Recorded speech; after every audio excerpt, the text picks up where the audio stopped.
Test, test, test.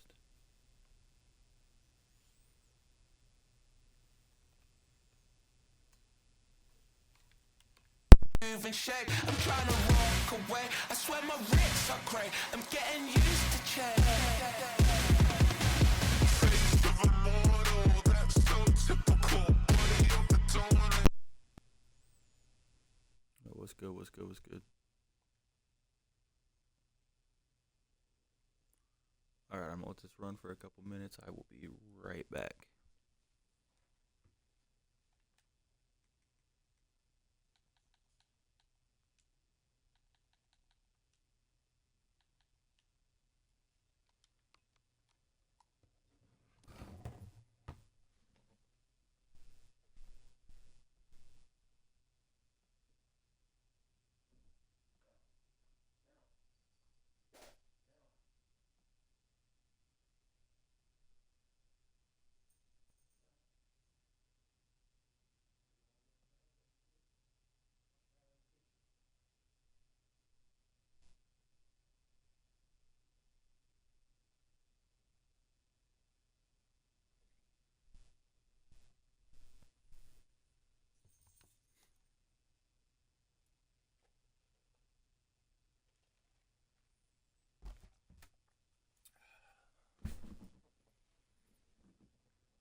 All right, all right, all right.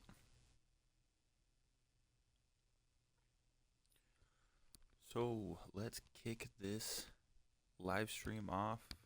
Everybody who's here, welcome to the live stream.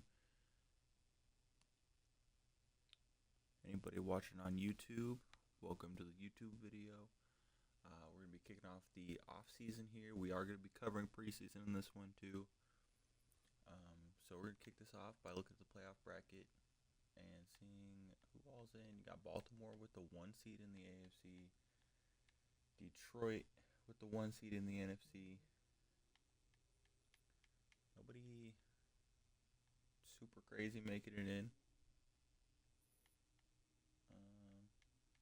Yeah, nobody surprising. Kind of surprised the Bills aren't up here, but you know, it is what it is.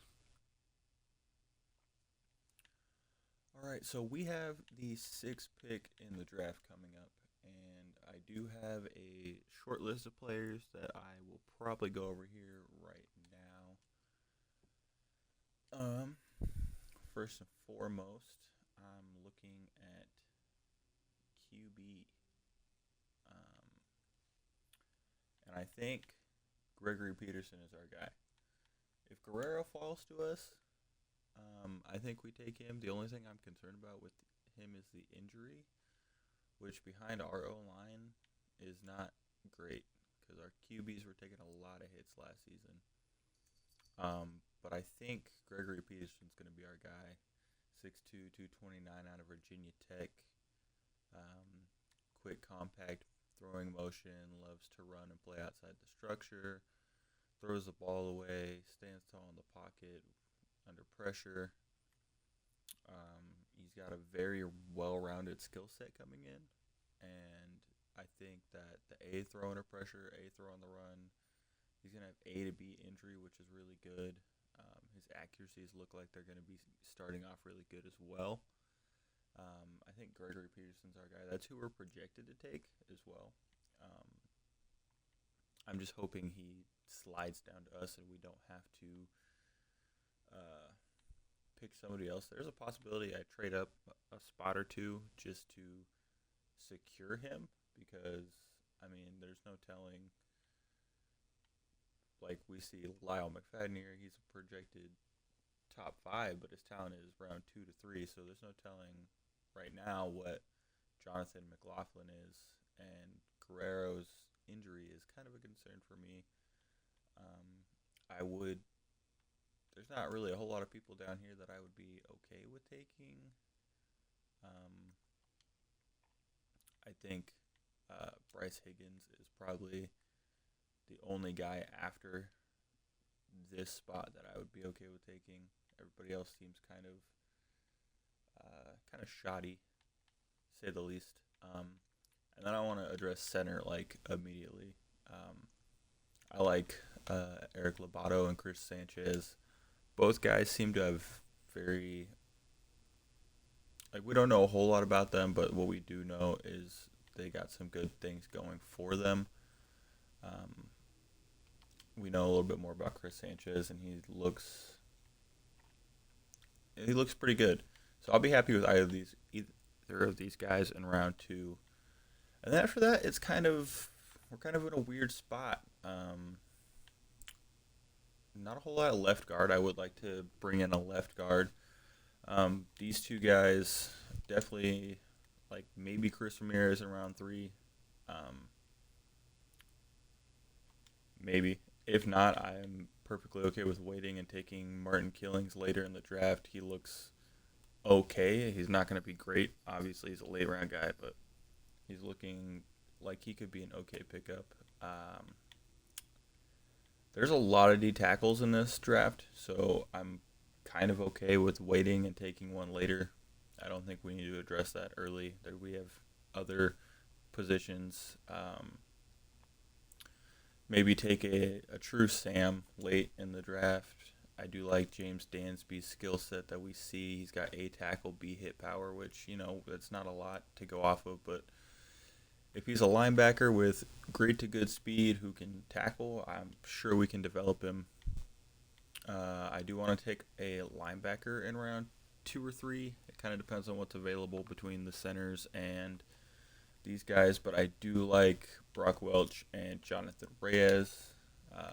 Brock Welch coming in with A tackle, C zone, B block shed, looks like a good run support guy.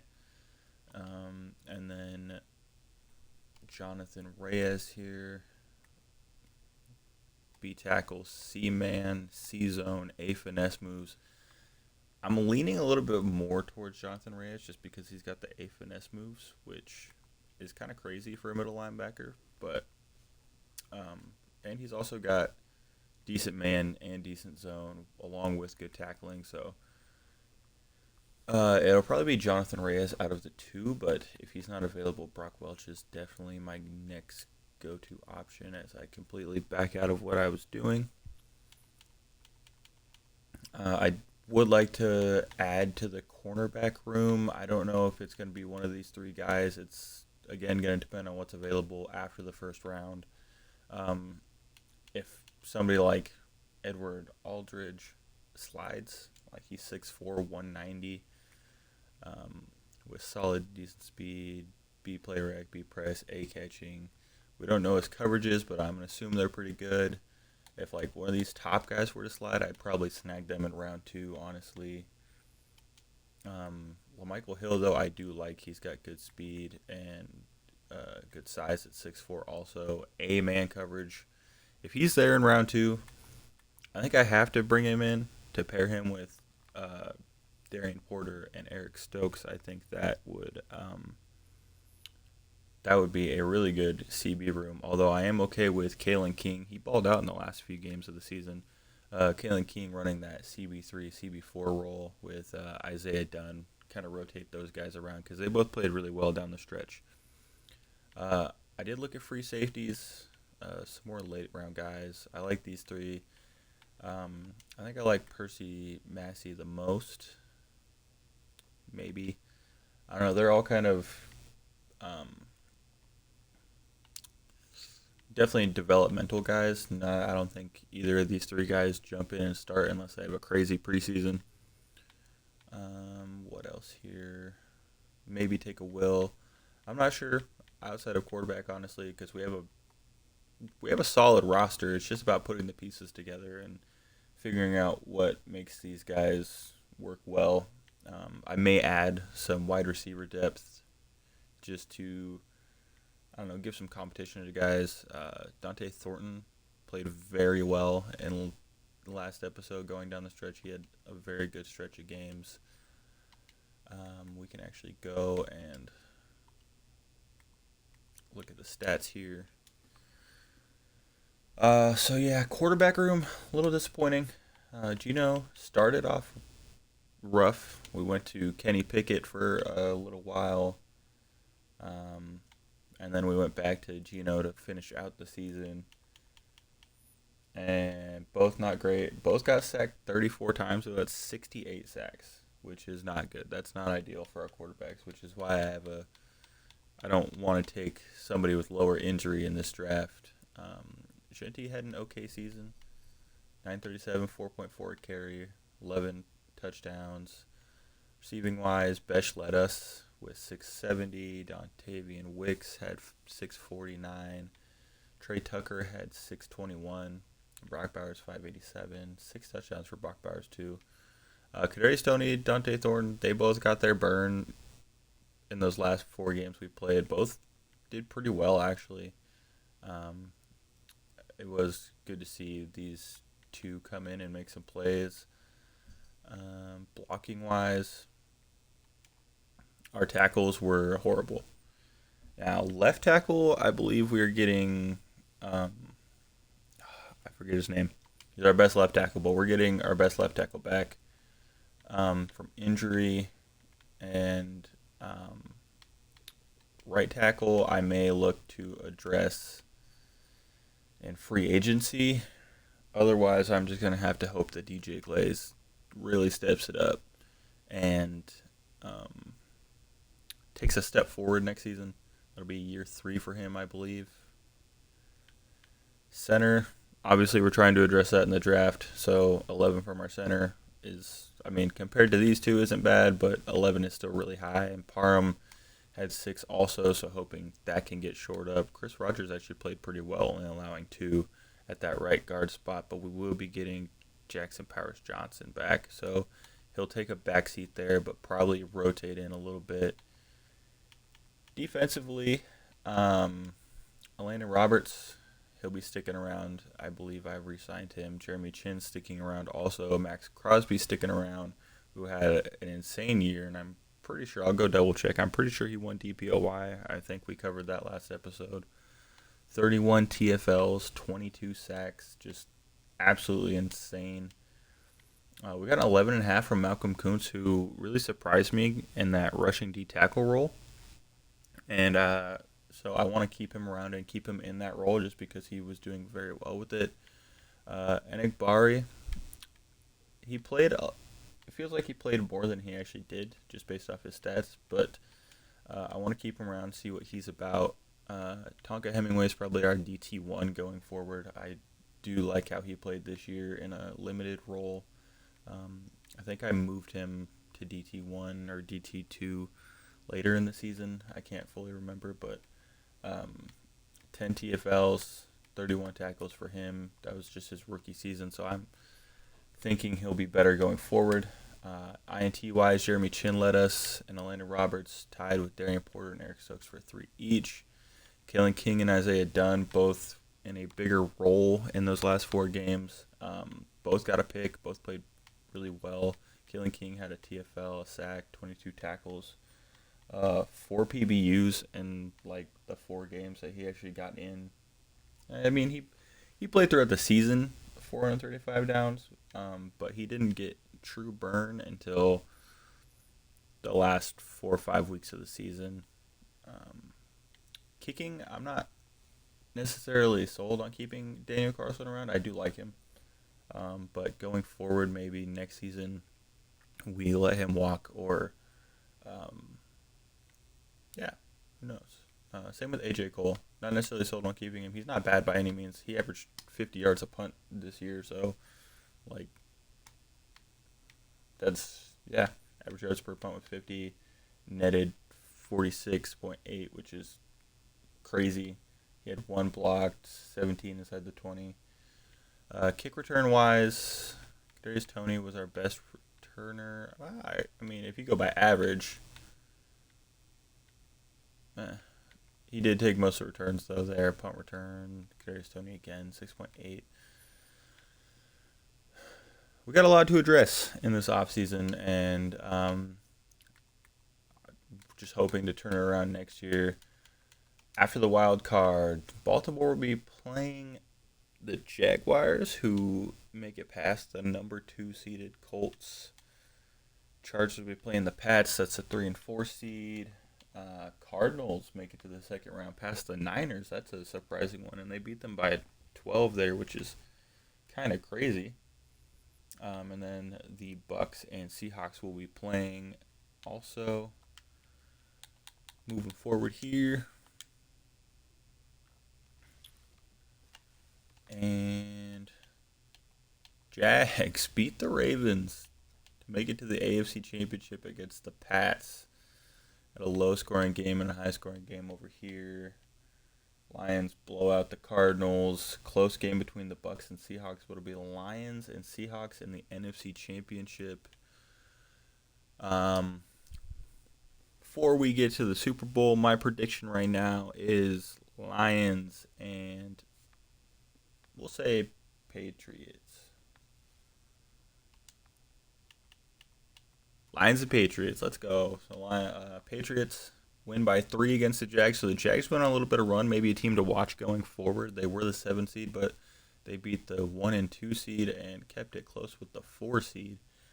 And then the Lions scrape by Seattle, win by 2.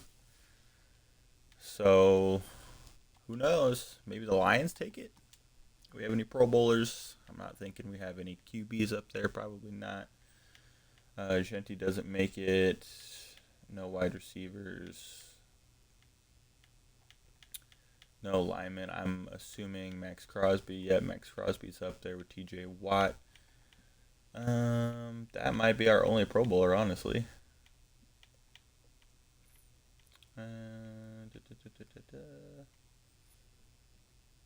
Oh, Jeremy Chin made it. Nice. Jeremy Chin. So we had 2 Pro Bowlers. And we'll do this player recognition storyline, in which I'm pretty sure it was Genti. Let's say he deserves the recognition. It was Gino. That's right. He didn't really deserve the recognition now that I think about it, but he's going to be on the roster next year. He's going to be fighting with a rookie for some playing time. Yearly awards, Joe Burrow is the MVP. Vrabel wins Coach of the Year. Eosivas had a nuts year. So did Marvin Mims Jr.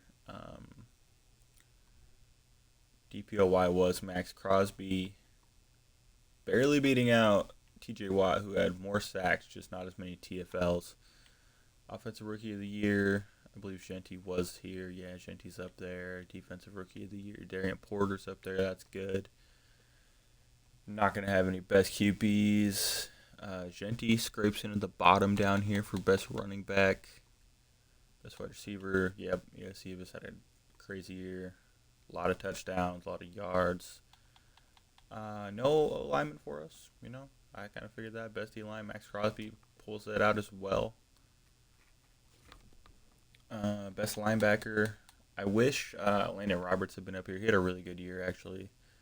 And Darian Porter scrapes in at best DB, best kicker, Daniel Carlson. So we got some guys winning awards, which is good to see. Now we're going to be advancing to the offseason. We'll get the 2025 season recap, see who won the Super Bowl. And it looks like the Lions did, in fact, win the Super Bowl. Jared Goff wins MVP of the Super Bowl. Let's go actually look at that game here. League schedule. Postseason Super Bowl. Let's look at the stats here. Jared Goff, 325, 4 touchdowns. Jahmyr Gibbs had 76 on the ground. Amon-Ra St. Brown had 138 and 3 touchdowns in the Super Bowl. Jameson Williams had 118 and a touchdown. And the Patriots just didn't have much going for them, it seems like, receiving-wise. Stephon Diggs had 58 and a touchdown. Hunter Henry had a touchdown. 91 on the ground from Travion Henderson and a touchdown. Ramondre Stevenson had a touchdown on the ground. That pick, we didn't watch, but I'm going to assume probably came towards the end of the game. Probably is what sealed it. Crazy game. 34-28. So the Lions win a Super Bowl here. Maybe they're about to go on a dynasty run. Mock draft here. Saints look like they're going to take Miguel Guerrero, number 1 overall. And then Lyle McFadden. It's saying the Browns are going to take Lyle McFadden. I might try to swap places with the Browns because I don't trust that they'll take him. If they scouted him, they know he's around 2 to 3 talent.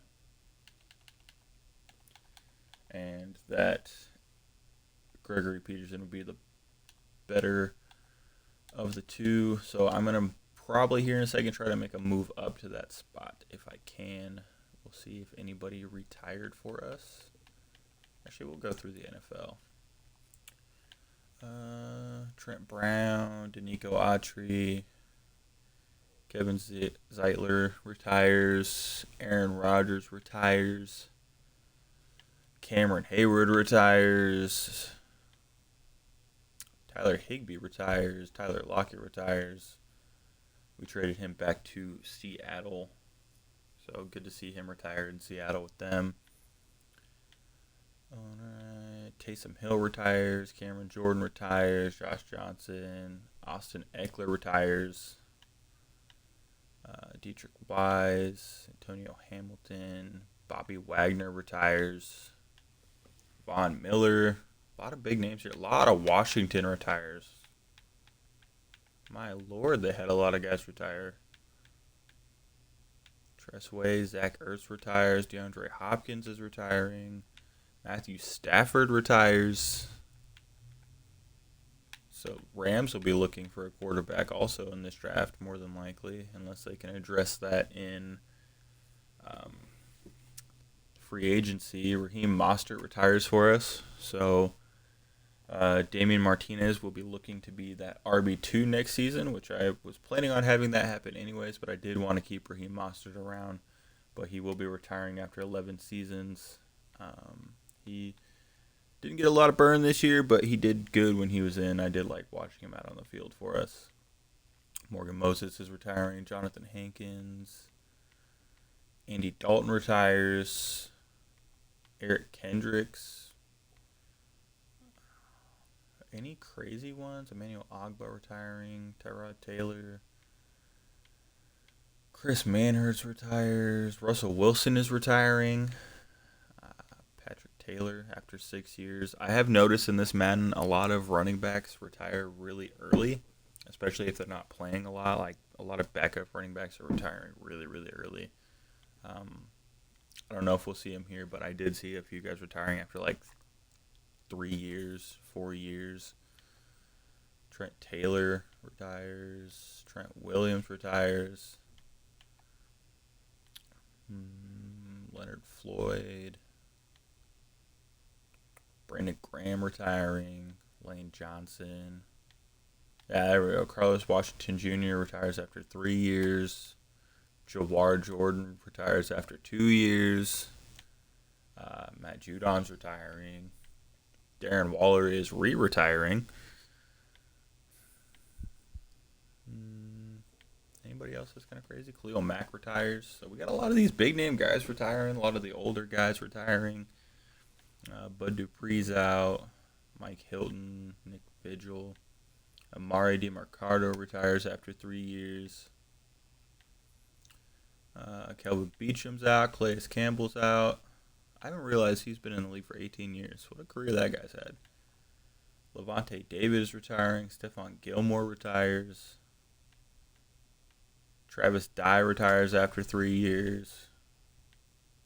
It's really only running backs too. I've only ever seen running backs be the ones retiring after 2-3 years, which is interesting.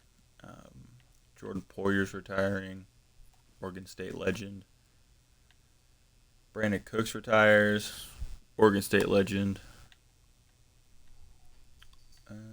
Joe Flacco retires. Okay, Case Keenum. Any of these guys out here? Chase Edmonds is retiring. Adam Thielen retires a free agent. Amir Abdullah. Yeah, so we have one retirement. I think I'm going to keep the coordinators. If there's no improvement next season offensively, we're probably going for a new offensive coordinator, honestly. I was tempted to get rid of him and bring in a new guy, but he's got 51% job security. And our offense down the stretch actually played really good. So I'm just hoping that it's about finding the right players to be in this system, and we can make that offense look a lot better. Got a lot of these practice squad guys that will just auto upgrade here.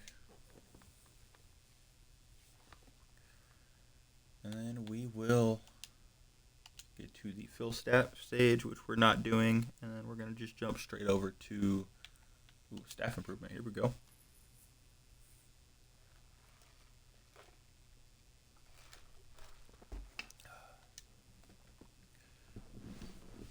Thanks for meeting with me. Being great leaders about the role you play in creating the identity of your team on this offense. I want to say we run the ball because we have Genti. So I'm going to just say that right now. I'm more than willing to put in the effort to be a key part of that identity coach. However, there are a lot of ways I could impact the run game. Focus on what I'm supposed to be getting outside the tackles, running inside. We're going to say running inside.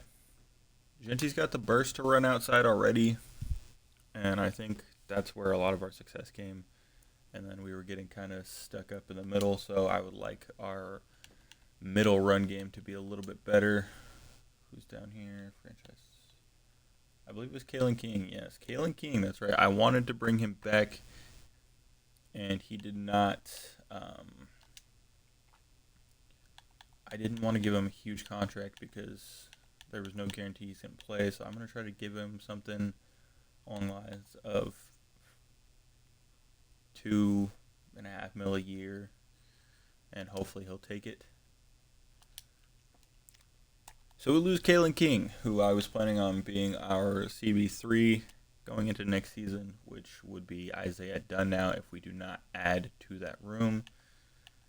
I'm not going to franchise tag anyone, I don't think. I'm going to let pretty much all these guys walk. Daniel Carlson, that's right. I was letting him walk this year. Yes, I remember that now. And the rest of these guys, Curious Tony's doesn't want to come back, but I wasn't going to bring him back for $6 million a year or $10 million total. I wasn't going to do that. We got $90 million cap space going into stage 1 of free agency. I am going to try to play this a little safer as far as money spent and how much money we retain, because I did a little bit of a test franchise for this a little while ago, and by the time Genti and Browers need to be paid, if you add a lot of free agents or like higher end guys, you are not you're not going to be able to afford to bring them back, which is not ideal. And yeah, so in that one I lost both of them because I could not afford them, either of them, by the time their contracts were up. So really, I'm going to be trying to gain back as much cap as possible, while also retaining as many guys as possible. And one of the guys that may not be retained is Max Crosby, which is unfortunate because of how big his contract is. If we want to retain either or both of Brock Bowers and Ashley Genti, it'll be very hard um, to do that with that contract on the books as well. Brandon McManus, I don't even want to talk about it as a Packers fan, so we're going to just not even look at him right now.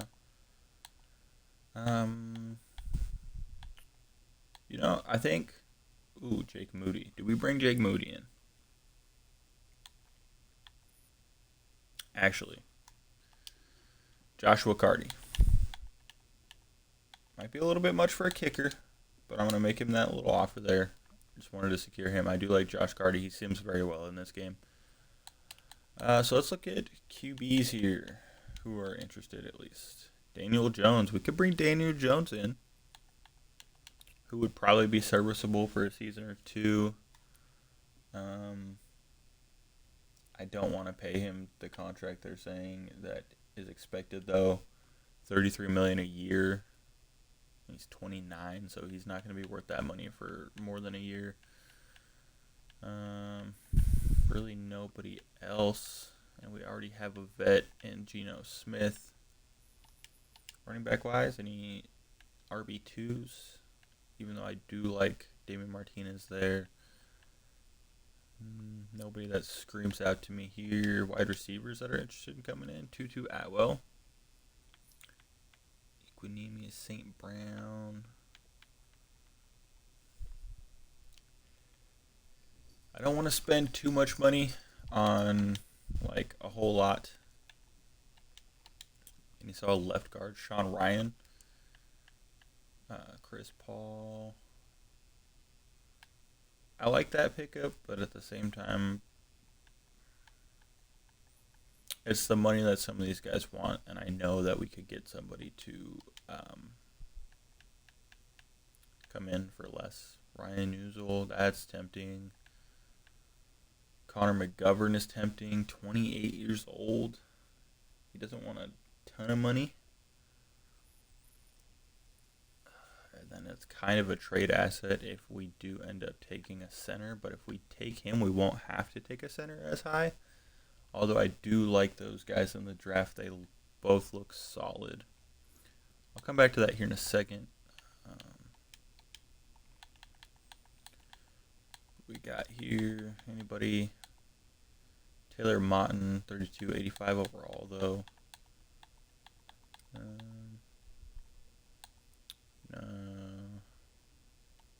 D tackles. Naquan Jones. Larry Ogunjobi. Nobody just screaming out to me. True Sam linebacker might be cool. Jamon Dumas Johnson. 66 overall though. Not that anybody we draft is going to be higher. He's 24. Got some decent speed. We'll shoot him a little 2-year offer, a little cheap 2-year offer. Just to get a true Sam on the books. And I'm not thinking we're going to see anybody crazy here. Malik Harrison's tempting because he's still 28, so you get 2-3 years out of him. Nobody crazy there. Will linebacker Alex Anzalone. He's 31. He's gonna want about $6 million a year probably. I don't know if that's worth it there. Devin Bush is tempting, but $10 million a year at 28. It scares me because I know about how the contract's going to work for Genti and Bowers. And so I don't want to spend all this money now and then not have the money to at least try to make them an offer later. Darnay Holmes, who we let go, or we traded away, who got let go, did not get re-signed by where he went. Rocky Sin, Thomas Graham Jr.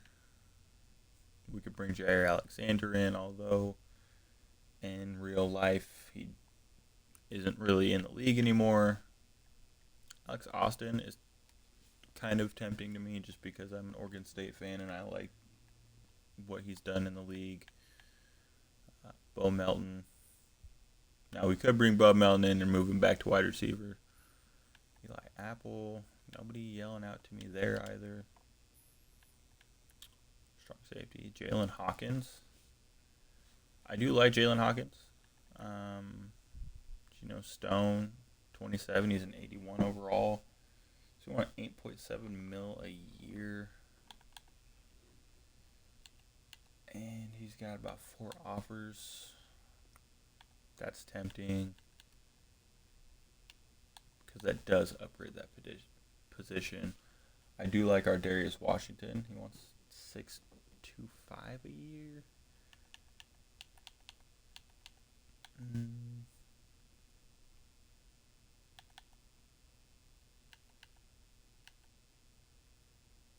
It's 26.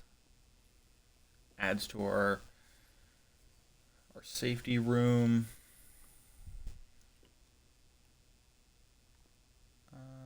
I don't know. Targeted Josh Cardi. We'll just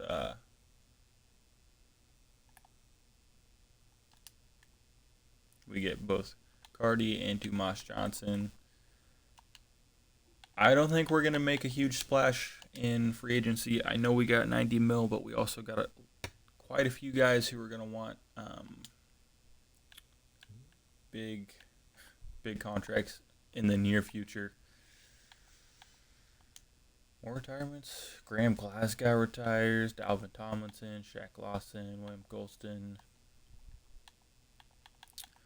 Before I forget, we are going to try to trade up to pick 5 with the Cleveland Browns. And I'm going to try to give up as little as possible to move up that one spot. Okay. Give up one of our 7ths, our latest 7th. No. 6.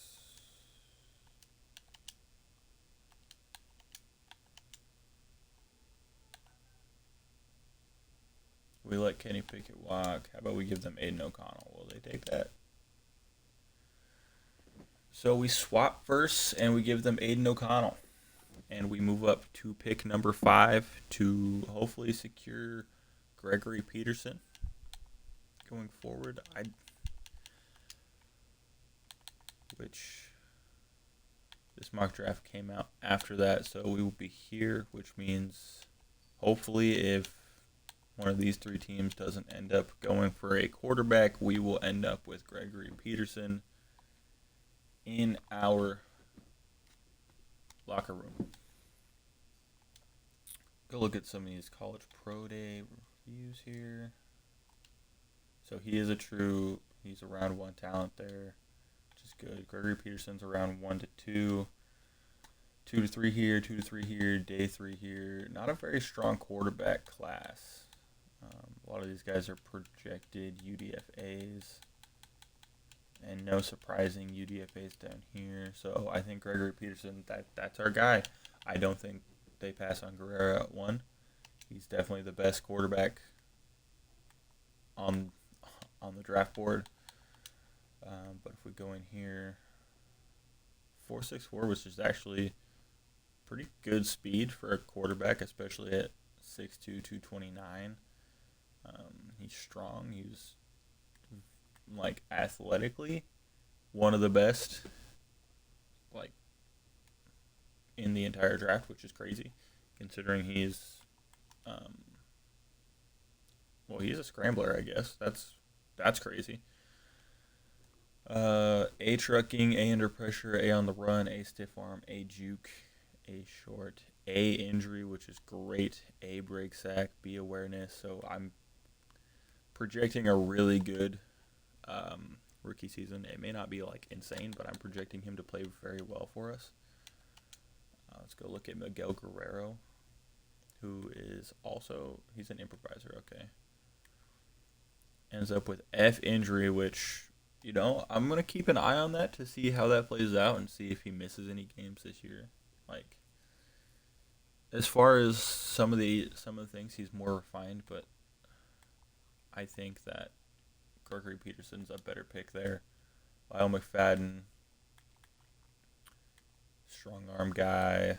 Athletically, he's okay. He's not a bad quarterback. Like round 2 to 3 is probably like a higher end of that. So round 2 or a low round 1.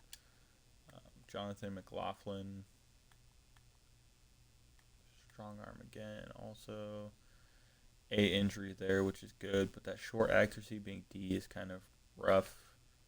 He needs some development for sure. Let's go see. We got more revealed for Chris Sanchez, who is, again, another athletic freak at his position.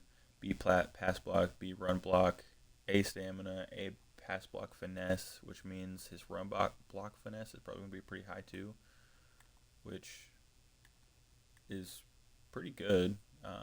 A to C awareness, A to C impact block, C to F injury, which scares me. Those mid to lower injury ratings scare me.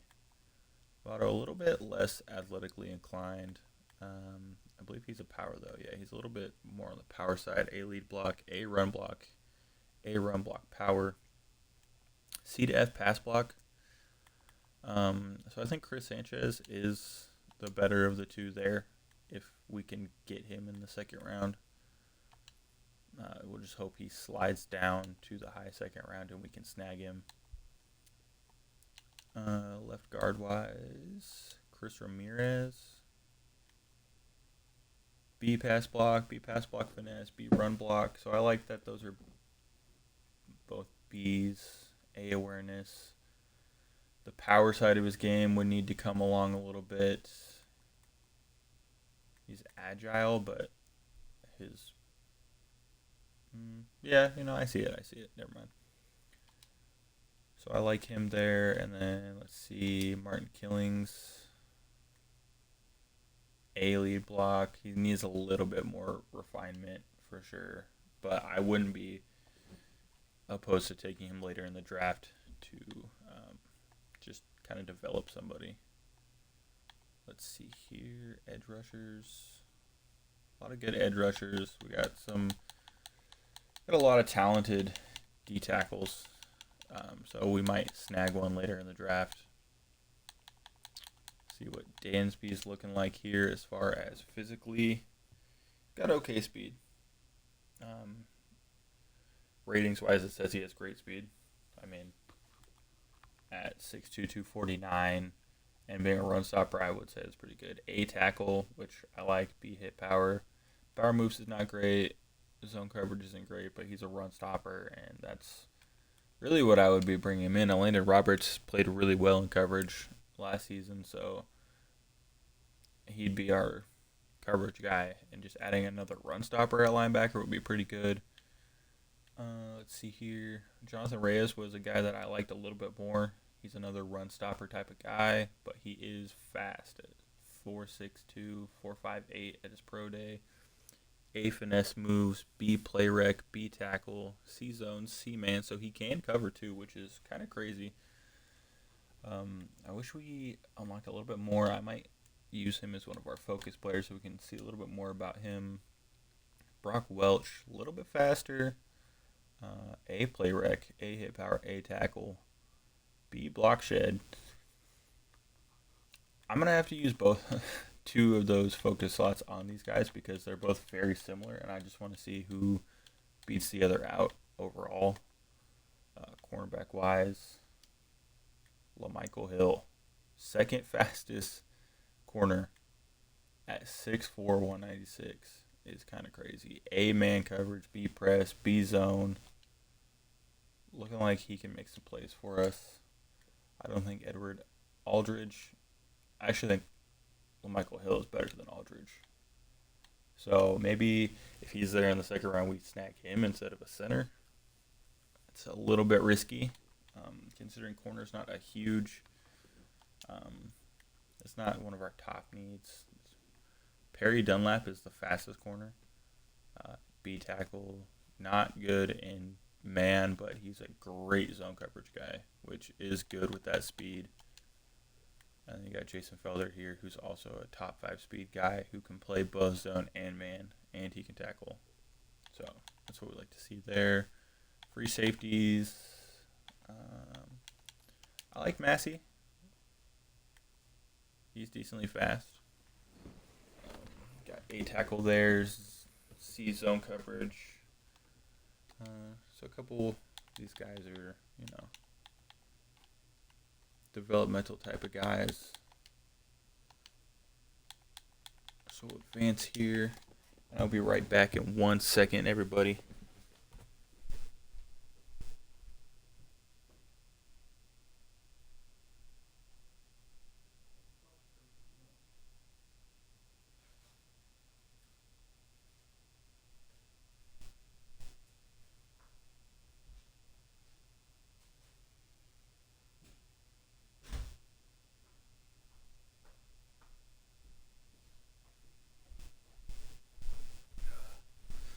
Alright, sorry about that, everybody. Come back now. I wish I was a little more confident in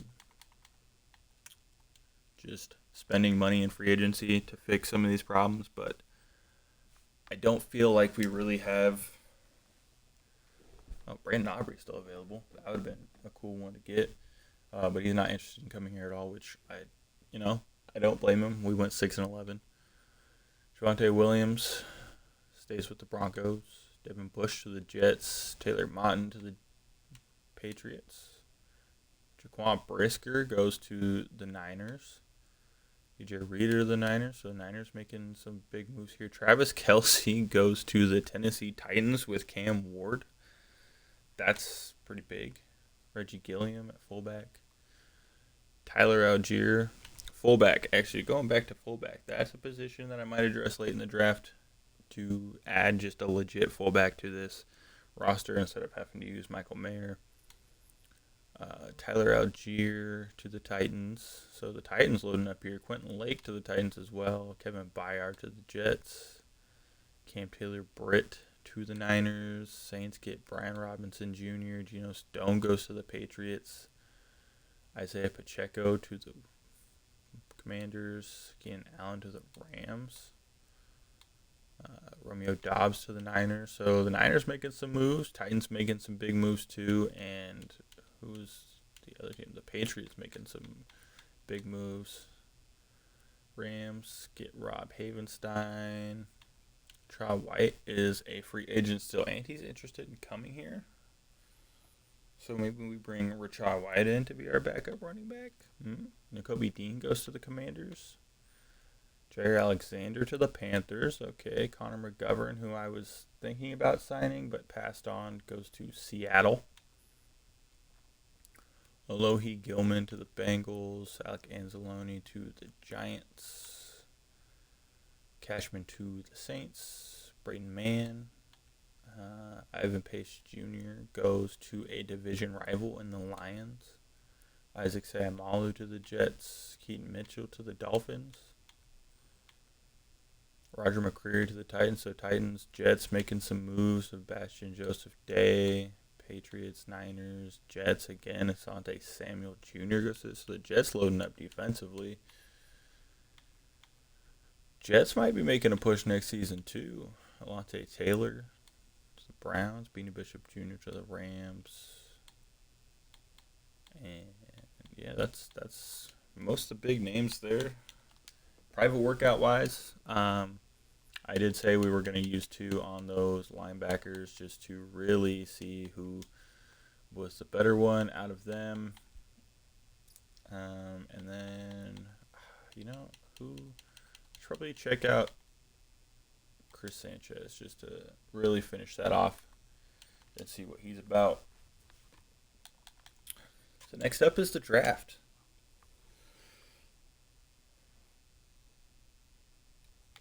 See any of our players say anything? Joe Burrow says he wants help on the offensive line. Yeah, they should definitely do that in real life too. Olave says they want to get a QB. Yeah. Devon Witherspoon says like right the pass rush. Yeah. Somebody got traded. Poona Ford goes to the Jets. So the Jets making some big moves in this offseason. That's kind of crazy. All right. So we're getting into our first draft of this rebuild. First draft is kind of exciting. Saints come in at pick 1. We trade up to pick 5 over the Browns because they're the only other team in the top 6 that look like they're looking for a quarterback. And the Saints do stick to the script and pick up Miguel Guerrero, who will be their QB1 going into year 2 of this franchise. We're going to have to keep an eye on him because that's a guy that if he slid, I would have considered taking. But he was pretty much the consensus number 1 overall pick for a very long time. So he will end up on the Saints as their guy. Pick 2 comes in and they take left edge Josh Davis. Okay. Vikings get the next pick here. They take an edge as well in Jeff Schmidt. Texans, we got one more pick. They take D tackle Dorian Cotton. So that brings us up. And Gregory Peterson. QB1 of the future for the Las Vegas Raiders. Pick 5, the 2020, this would be 2026 technically NFL draft. We pick up Gregory Peterson to come and be the quarterback of the Las Vegas Raiders. Number 45 in true value. We draft him at 5. Makes tough throws look easy. Stays calm when throwing under pressure. Excels when throwing on the move. Hidden development. 83 speed. 94 throw power. 90 excel. 88 agility. 85 change of direction. I like what I see from this kid. I think he's going to come in and ball out for us, honestly. We're going to see. So they go with the Browns go with a D tackle instead of quarterback. Interesting, which makes me think that they would have taken Peterson if we didn't move up because they do need a quarterback. The Jets go out, get a D tackle. A lot of D tackles going off the board here. Saints pick a D tackle as well, so that's 4 D tackles in the top 10 picks. Eagles at pick 9 get an edge rusher. Titans, who made some big free agent moves, pick up a edge as well. A lot of edge rushers, a lot of D tackles. Giants take a D tackle. Rams take a cornerback. They take Edward Aldridge. D tackle to the Bengals and David Charlton. Edge rusher to the Bears. Very defensive first round. Edge to the Cowboys, who have 2 first-round picks, courtesy of the Green Bay Packers. Right tackle, first offensive lineman off the board there in Max Riley to the Panthers. And then we get back-to-back tackles as left tackle Chad Terry goes to the Bills. Right tackle Jason Terry, maybe his brother, to the Rams. So Rams skip out on quarterback in this. Matthew Stafford does retire. I didn't see if they signed anybody. I should probably go check after the draft. And then we get a run of tackles here as Demario Whitfield. Pardon me. Demario Whitfield goes to the Cowboys. So they go left edge and right tackle in round 1. And then Lyle McFadden comes off the board to the Pittsburgh Steelers. So the Browns miss out on Lyle McFadden, who they were projected to pick. Maybe they thought he would slide to that 29th spot, but he does end up in Pittsburgh. Aaron Rodgers retiring. They were looking for a quarterback. And as much work as he might need, he was definitely the third best quarterback on the board. LaMichael Hill, the cornerback I wanted, goes to Washington. That's unfortunate. We'll have to keep an eye on him. DeMar Draper, Nick Atkinson, first tight end off the board. So we got a lot of offensive tackles, a lot of defensive tackles, and then our first tight end off the board goes to the Broncos. The Jets up here with pick 24. Take Chris Sanchez. So that is now two players that I was planning on taking. I should have traded back up into the first round probably. That's just going to make the rest of this draft a little bit more interesting. We get our first linebacker off the board in Deron Westbrook. D-tackle LaMarcus Person. Back to D-tackle now. The Bucks come up here, take Derek Otten. So some linebackers going off the board now. Kirk Finnegan, first guard off the board. Okay. Browns go left tackle. So maybe they've decided not to go with the quarterback in this draft. Maybe they're going to go with Shador or Dylan Gabriel.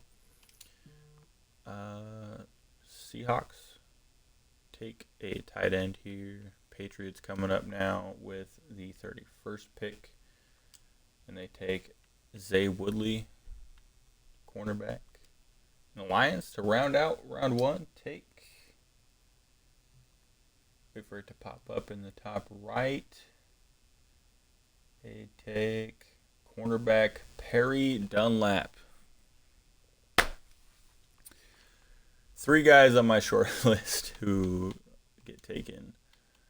Renner Simduars, Jason Felder, another guy. Brock Welch is off. Eric Labato. So almost everybody that I wanted who could possibly be there in the first 2 rounds is now gone. And Jonathan McLaughlin stays on the board as the best quarterback left in the class, probably. So what do? Both centers I wanted are taken.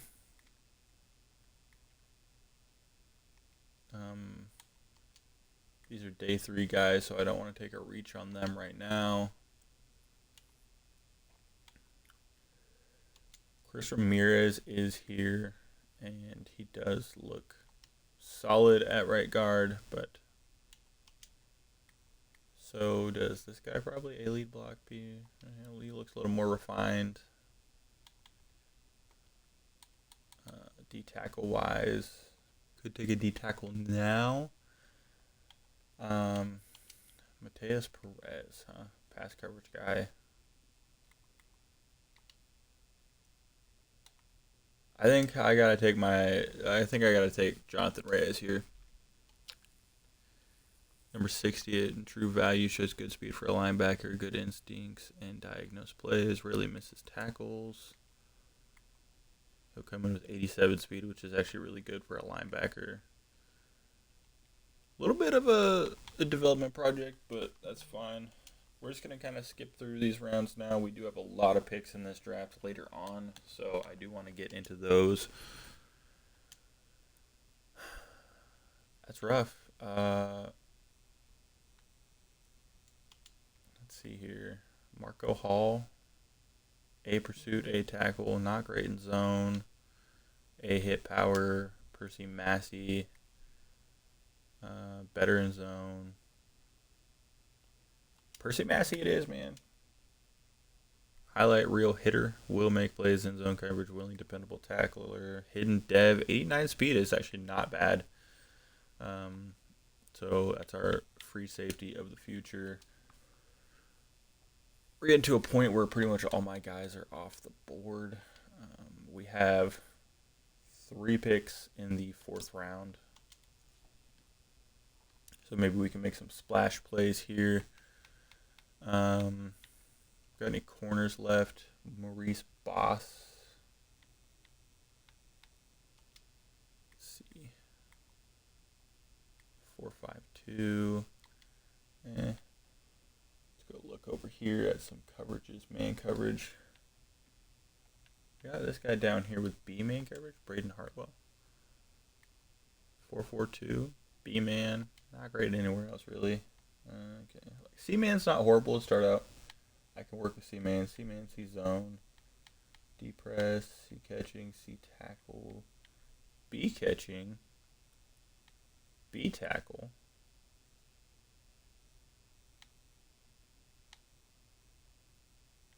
A to C block shot is wild. A to C kick return. F stamina, which is not good. I don't know what that necessarily means. A to C injury though. Johnny Anderson, huh? C man, B tackle, C zone, B catching. Projected day 3 guy. We're not necessarily there yet. Will, day 3s, day 3s, day 3. Dansby's still there, which is good. Clyde Burns, power rusher. The D tackle spot. C finesse, C power.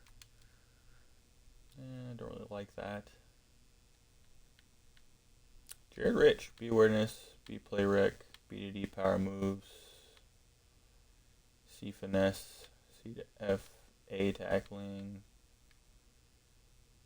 D hit power, A stamina. Jared Rich, I think, is my pick here. 6'3", 339 out of Notre Dame. He looks pretty solid. A tackle, B plus. 70 in true value, get him at 102. Okay. So we get a defensive anchor there. He's normal dev, but I think it was a good pick anyways. Get to our next pick here. This is where these drafts become a little bit difficult. Once the guys you have are off the board, it's a little bit harder to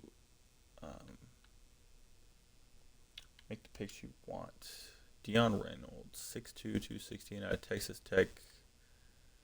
4.59, B catching, B release, A spec catch. Needs to work on simple concentration drops, exceptional body control, fights for every single inch. No issues climbing the ladder, avoids big hits, excels at creating yards after catch.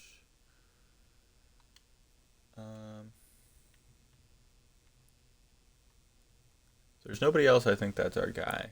We do need a third tight end, I believe. Ooh. Martin Killings is still there. That's good. He may be our next pick after this one. I know it's still a little early, but a lot of these guys are going off the board pretty fast. And I want to wait on Johnny Anderson, but I don't know if I can. Eduardo Cordona is the highest safety still on the board there. He's a day 3 guy. Mitchell Young. I like Mitchell Young. B block shed, B man. I like that he is B man. I think his zone will still be close to that C mark. So I'm going to wait. And if Cardona goes, it'll be him for sure. I'm going to just snag Deion Reynolds. Seems like a safe pick in this spot. 155, we got him 117, so yeah, he'd be going soon anyways. Just to add to that depth. Get to the next pick here.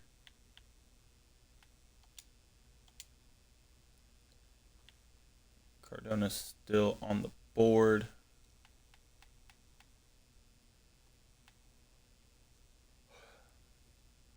I know it's a day 3 pick, but I feel like this is the best corner still left on the board, all around at least.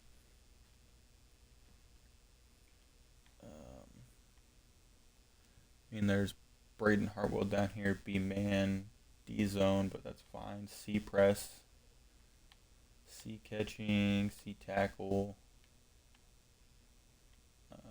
Got A tackle here, which is kind of crazy.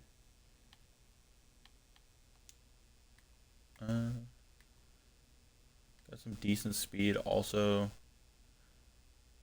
Braden Hartwell's interesting.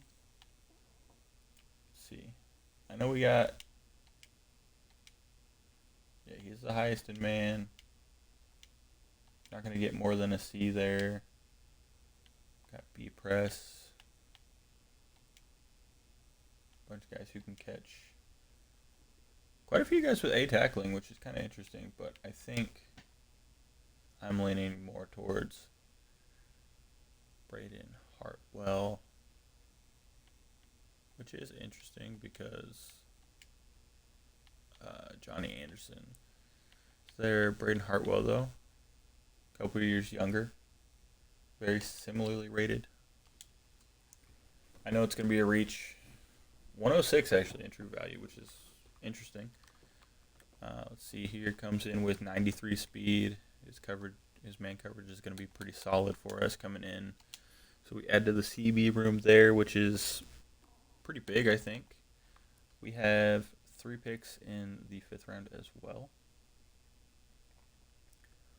So, see if we can make him count here.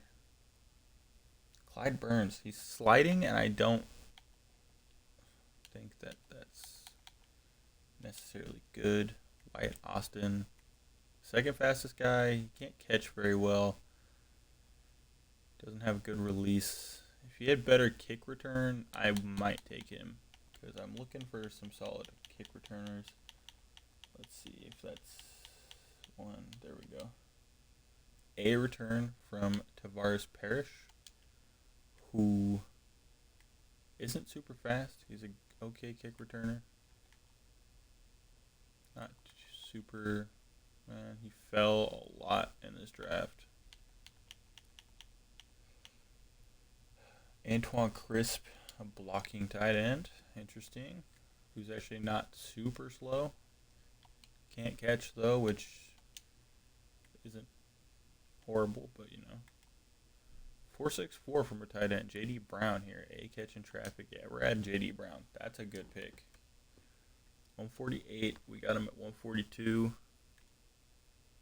Comes in with normal dev. That's fine. Michael Mayer may be out after next season, so it's just good to get somebody to take that place because we're going to want to retain Brock Bowers as long as we can. Need to check here. Metro Young Woosh should be going soon.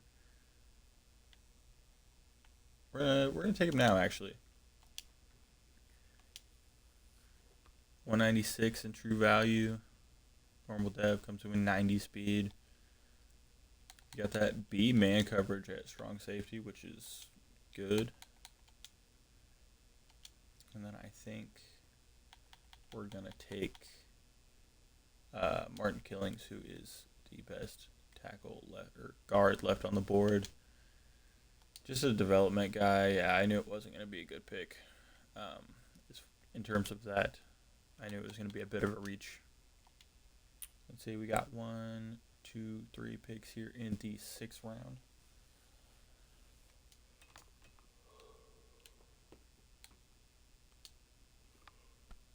I believe we have 3 picks in the 7th round as well. So a lot of back end picks here. Let's see if there's any centers that are okay. A pass block down here. These 2 right here. A pass block finesse. B pass block finesse. C pass block finesse. Horrible run block. Okay. This guy is probably the most well-rounded right here. Rob Arnold. Although, he's got A pass block. He's a pass protector with A pass block, but he has C run block, which is solid. A impact blocking.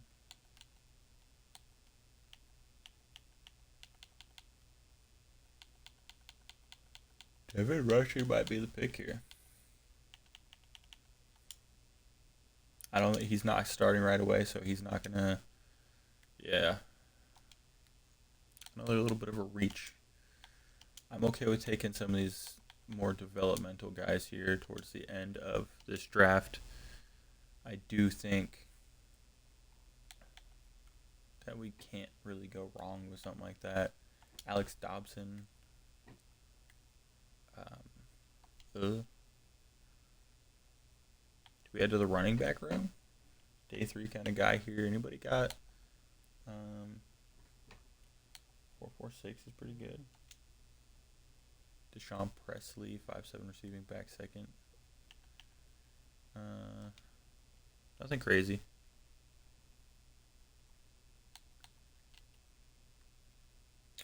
Fullback maybe? 4.88 for a fullback, not too bad. For a blocking fullback too, which is crazy. A pass block. A pass block might get him on this roster in a later round. Brian Knox here. We don't need a left tackle. Right tackle was a little bit of a question mark. C pass block. Highest we're gonna get is a B from Dante Wayne. B to D for JD Samuel. He's got D run block. Jonathan Roman's got B run block with C to F pass or with D. I think I'm gonna snag JD Samuel here. 207 in true value, so a good pick there. I liked it because he has that D front block, but he's a pass blocker with not absolutely horrible run blocking. It was not great. It'll need to develop, but that's fine. David Edwards here, 6'2", 221, 4.46 speed. Good release. That's good. So add him to the room too. I like that actually. 171. We got him at 192. 91 speed. So we had a playmaker there. Round 7. Round 7, we're going to take some flyers. We do get Mr. Irrelevant in this year's draft. That's cool. So here we go. Colin Freeman, blocking fullback with a pass block. Not a great pick. But we do get a true fullback on roster going into next season. And then we're going to go here. And what do we do? What do we take? Got any talent scouted? There's a lot of potential UDFAs.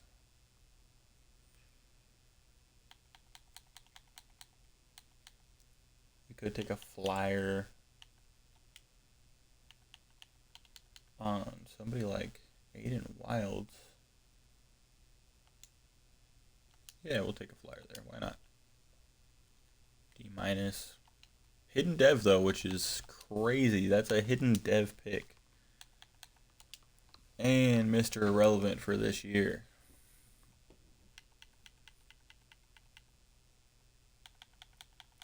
Is going to be James Dansby. Somebody who I completely forgot about, and we don't even get to see what is going on there. Wait, maybe we do? Yeah, there we go. Okay, not really. Draft recap here. Curry Peterson coming in at a 74 overall, 76 with morale. 80 deep accuracy, 78 mid, 87 short, so the medium's going to have to come around. Got 83 speed, though, 82 under pressure, 92 throw on the run, 85 without morale, I believe, 80 break sacks, so he's coming in. Going to look to make an immediate impact. We're going to get to see him. Look for stars, just look to throw to their star receivers more, setup time, set their feet before attempting to pass. Attempt to avoid hits. Cover ball. Okay, so we've got some good traits there. I will probably edit his gear and stuff, make him look a little bit better off stream. Jonathan Reyes. So let's see here. Actually, let's sort by overall. Greer Peterson, Jonathan Reyes comes in. Hidden dev guy. Wait, no, normal dev. Yeah, normal dev guy. 87 speed, 90 tackle, 80 block shed, 80 hip. He's gonna be a good linebacker for us. That's gonna be a great linebacker for us. Percy Massey, 73 overall. Hidden dev, coming in 80, 71 zone, 76 tackle, 90 hit power. Just straight up 90 hit power. Not great in man, but I don't know if we'll put him in many situations where he's playing man. Jared Rich, D tackle, comes in. He wasn't hidden dev. Got a little bit of development needed for him, but other than that, probably not too bad of a pick there. 68, Deion Reynolds, that's fine. It was just kind of a flyer pick there. Braden Hartwell, I think, was a surprise. Normal dev, but 74 man, 64 zone, a solid development corner. J.D. Brown, 68 overall, but comes in with 83 speed, 78 catching. He's going to be a good little backup receiving threat for us. Wearing number 12 is kind of gross. Martin Killings. Yeah, this is where the picks start to go downhill a little bit. David Edwards. No. Aiden Wilds, though. Hidden dev all the way down here. 63 overall hidden dev. It's probably just star. But that's good. I guess he needs a lot of development. He's got 78 pass block, which is kind of crazy. And then we come in down here to James Dansby, who's a 68 overall, so actually not a bad pick. 68 overall, normal dev, but comes in with high 70s tackle without the morale, 80 hit power, 84 speed, 89 excel, 85 pursuit, 72 block shed without morale. You know, he's got some work to do, but not a horrible pick for our Mr. Relevant pick. Overall, I think it was a solid draft. Obviously, there's a few guys who it was reaches, definitely, and I knew they were reaches going in, simply because they just where they were at and not having a whole lot of information on them. So I'm going to be trying to do a little bit more scouting going into next draft. So let's go to the overall draft just to see what some of these guys that I wanted were looking like. So Miguel Guerrero, I'm assuming, yeah, hidden dev. And I'm going to actually, for some of these guys, I'm going to go in and look at what their dev trait is. He comes in as a superstar X Factor. So the Saints get their quarterback, Miguel Guerrero, superstar X Factor. That's crazy. I'm not going to look at the guys we get. I will be looking at these other guys, though, because by the time we see them anyways, we're going to already know. 81 overall edge rusher to the Dolphins. I'm assuming at least superstar for him being the overall he is. Star? That's kind of crazy. An 81 overall player with only star dev coming out of this draft. Okay, let me see here. Edward Aldridge comes in. He has hidden dev. I did like Michael Hill better than him. So we'll get to see which one was truly better. Star dev for Edward Aldridge. Pardon me.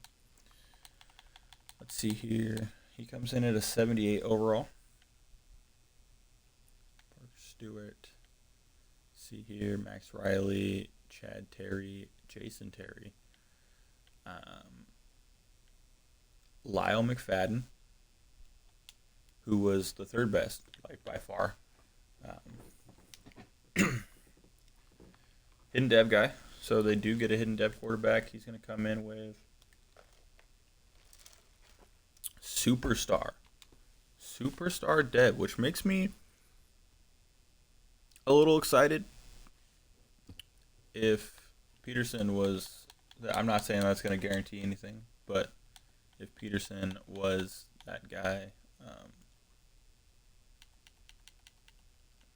better than him, I'm hoping he has at least superstar dev. So going back here to Aldridge, who was 78 overall. Michael Hill was also a 78 overall. I'm assuming hidden dev, normal dev. So I was wrong. Okay. 94 speed, 82 man, 75 zone. He's a very good corner regardless. Okay, back down here. And then I believe the center I wanted also, actually both centers went, right? Did they not? Oh, it was Perry Dunlap was the other corner that I wanted, who's 76 overall. 82 overall tight end Jonathan Cortez. I'm actually going to look at him real quick. Hidden dev.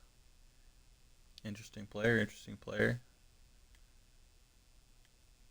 Star. So 2 players in this draft, 80 plus overall, only star development. Guerrero, the only quote-unquote generational talent so far that we've seen. Chris Sanchez, hidden dev center, yep. Guy that I really wanted. The Jets take him, so the Jets loading up. He's coming in with star dev, so he'll develop a little bit quicker. I wish I'm I thought it would have been higher, but that's fine. They still got him. Perry Dunlap coming in, 76 overall, hidden dev, a guy that I wanted. The Lions scoop up. This was my second CB on my board outside LaMichael Hill. He comes in with star dev. So both guys that I wanted cornerback-wise are normal dev and star dev. And then before my pick in this draft, in this round, with Jonathan Reyes, Jason Felder, another guy that I was looking at, comes in. Normal dev, okay, 75 overall, 93 speed, good zone guy. Brock Welch comes in with normal dev, okay, 85 speed, a very well-rounded linebacker though. And then Eric Lobato, the other center I was looking at, comes in at 74 overall, hidden dev with star dev. So we miss out on some key guys there. I'm going to try to do a lot more back-end scouting this next season, just to do my due diligence so we don't have some of these lower picks, these high, or these flyers going on.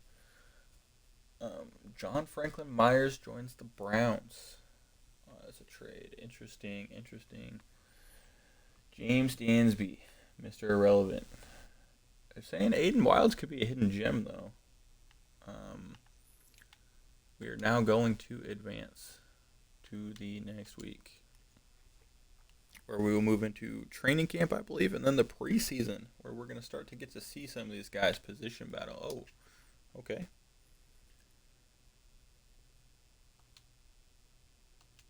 It is Tommy Eichenberg. I'm going to just start the preseason strong, honestly, because that's all you can do. I say 5 tackles and a sack, maybe. I missed it. That's all you can do, though. Start out strong. Pocket presence here. I'm gonna do some of these drills. Try to get some snaps for these guys. I'm not great at these drills. I'm really not, especially like the lineman ones. That was not great. I do like his mobility, though. He is definitely mobile. I do want to do a rebuild where I do play the games, but I do like the idea of the sim, watching the sim, and being able to let some of these ratings that these guys have and the traits that they get kind of take over and see what the CPU is really about with some of these guys. Because I could have came in and used Geno Smith and taken this team probably to the playoffs. I'm not saying won a Super Bowl or anything, but we would have had not a top 10 pick. That's for sure. Especially because realistically, you could just come into this team and hand the ball off to Genti every play, and I mean, you're probably rushing for 1,500 yards and 20 touchdowns, like at least. We get Silver there. That might be the only one I do, honestly, just because there wasn't a whole lot, and I'm not very good at the offensive lineman one to try to help Aiden Wilds out. I will do this though with Damien Martinez to try to get him a skill point or two to help shore up that RB2 role. I have high hopes for him. I want to change our auto subs a little bit so our RB2 does get a little bit more burn, so Genti's not just in the entire game. That being said, I obviously want Genti taking majority of the snaps at RB. Oh my gosh. Is that Elena Roberts? I will go in and adjust the depth chart before preseason. I do have some guys that I want in the starting role going past the first game of preseason because I want them to be getting the majority of the snaps in those second and third games. Okay, stiff arm there. Martinez gets in. That's a good run. If we can even get like just a little bit of production. Okay, the stiff arm. Okay. If we can even get some like just base production from him, I think our run game could take over this year and take a lot of pressure off our rookie QB. I am happy that we're getting some of our best linemen back in Jackson Powers Johnson and our left tackle, who I, for some reason, can't remember his name, but we will go and see that in a second here. And we get gold, so he'll get 2 skill points, I believe, and some XP, which is good. I like the power he's showing in this drill. I think that's going to be it. I think that is our training camp. Okay, depth chart here. Depth chart, confirm. Yes. Curry Peterson, obviously QB1. Does Gino? Actually, I need to see. He does have mentor. That's big. That's big that he is mentor. Martinez, Callan Laybourne. So yeah, that's how I want our running back room to look. Colin Freeman, our rookie fullback. Trey Tucker, Wicks, Besh. I'm not opposed to trading Trey Tucker and letting Thornton get more burn because he played very well last season down the stretch. Tight end wise, Mayer, J.D. Brown. Yep, I like that. Colton Miller, there we go. That's the name I couldn't remember. Colton Miller's back, so our left tackle is kind of short up there.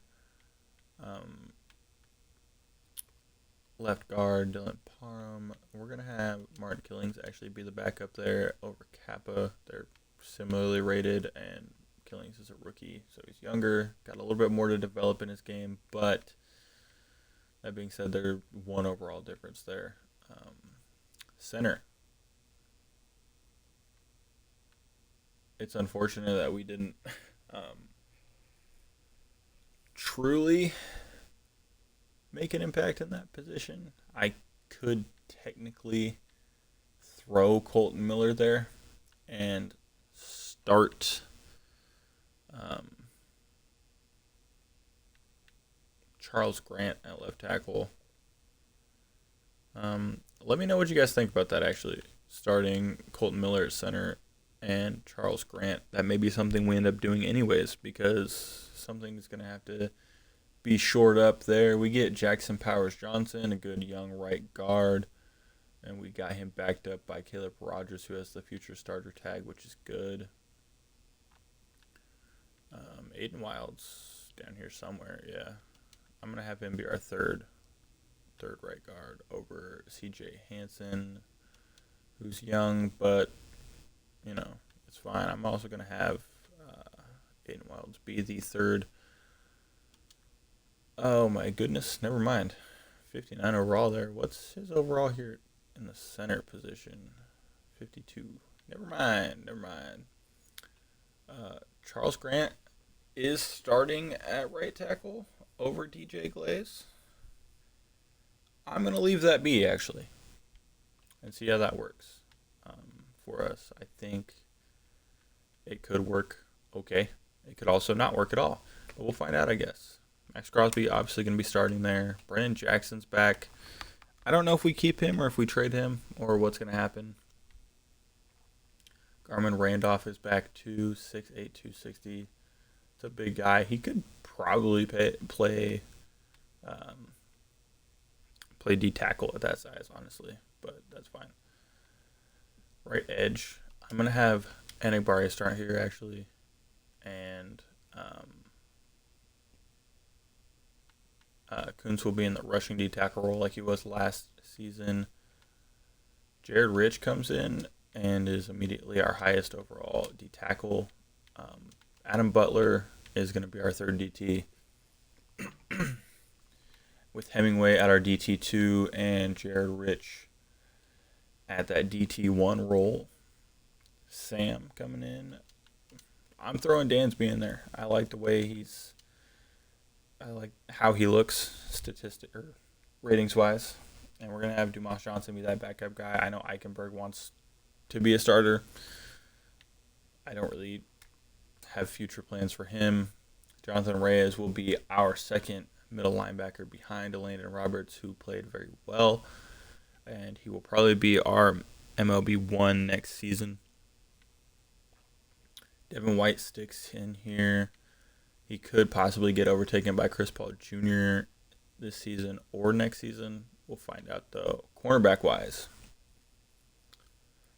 we're going to have Braden Hartwell stick at the CB3 role. Damon Arnett, Kaibu Kelly. I still want I want Isaiah Dunn in here over that. I think Damon Arnett is okay, but I don't have big plans for him there. Percy Massey is our starting free safety. He comes in with day one starter, future starter. We're going to keep Isaiah around. I like him. 6'4", 211. He's a good guy to keep around. Sonosi Kane, or Kane. I don't know why I said it like that. Mitchell Young, though, is here. So I'm going to have Mitchell Young be our backup strong safety for sure, actually. Joshua Carty, AJ Cole still sticks around. Long snapper we still have, which is good. Actually, that's cool. Aiden Wilds can be our long snapper, or is our second best one. I might actually do that because he will probably get. Yeah, I'm going to do that so you can get his snaps so we can see things. Braden Hartwell, no, I'm going to go like that, and we're going to go with David Edwards. And we're going to go like that. I don't like having starters be our returners because then they have more of a chance to be injured. Third down receiving back is going to be Genty. And power back is, you know what, we'll let Genty rock both those. And then I'm going to switch the auto subs.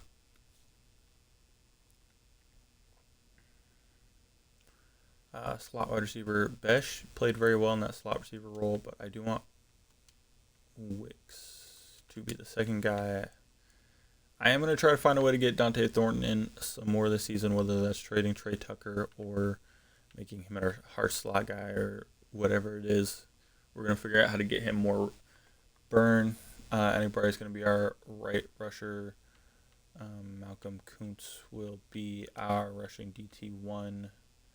with Tonka Hemingway. I go Jared Rich is the second one, actually. And Tonka Hemingway can be our nose tackle 1 with Jared Rich behind him. Sub linebacker Percy Massey they want as that. I'm not mad at that, actually. And they want him to be our slot receiver, so Percy Massey's going to be playing the entire... If I remember right, his man coverage isn't great, though.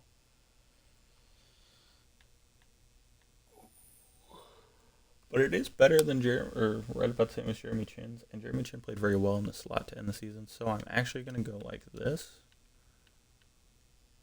And we're going to go like this. We got 3 safeties here in this slot corner role, which is fine. So with that being done, I'm going to go here. Auto subs, right? Auto subs. There we go. Sub in. Oh, sub out at 60. No. We're going to sub back in at, we'll say, 92. Sub out at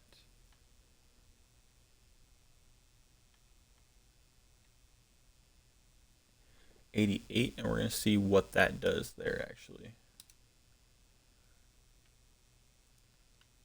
And our first preseason game is going to be against the Los Angeles Rams. Lyle McFadden over there, superstar. We're going to keep an eye on those guys. Lyle McFadden and Miguel Guerrero.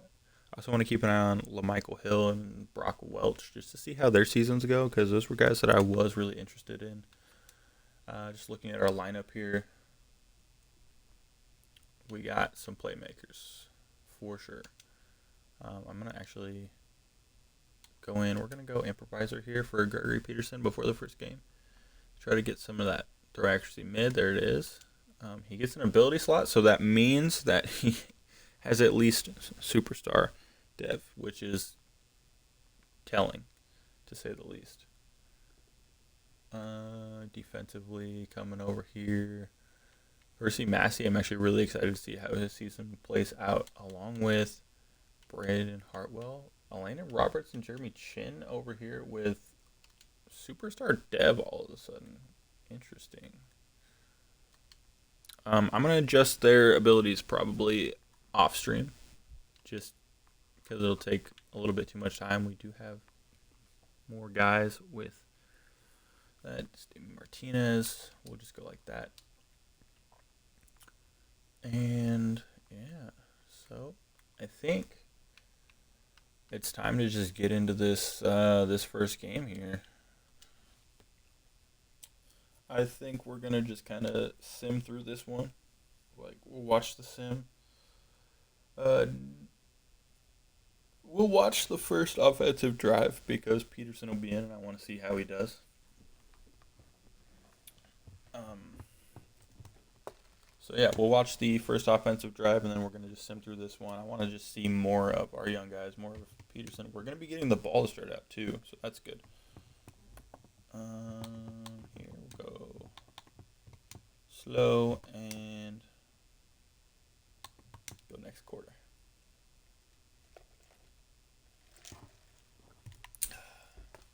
So the preseason is underway now. Turn in here, decent return, kind of up to the 26. And we're going to get our first look at Gregory Peterson. Hopefully the future of this franchise.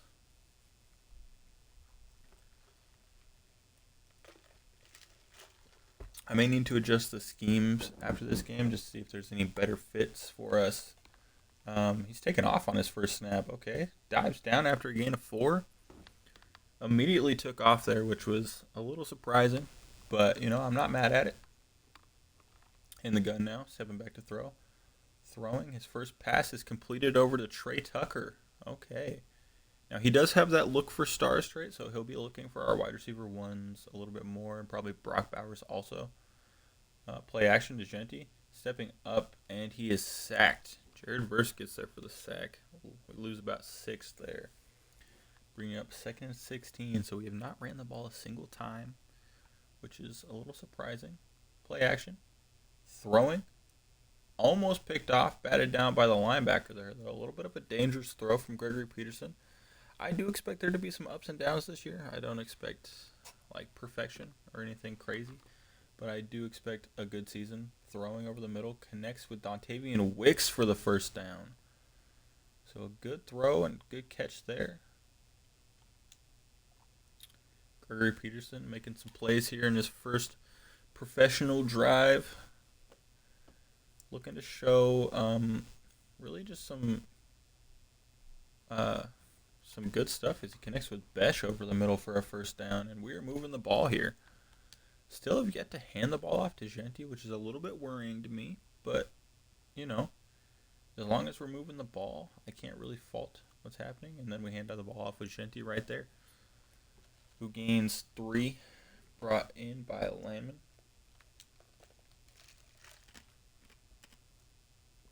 In the gun now, Genti in the backfield.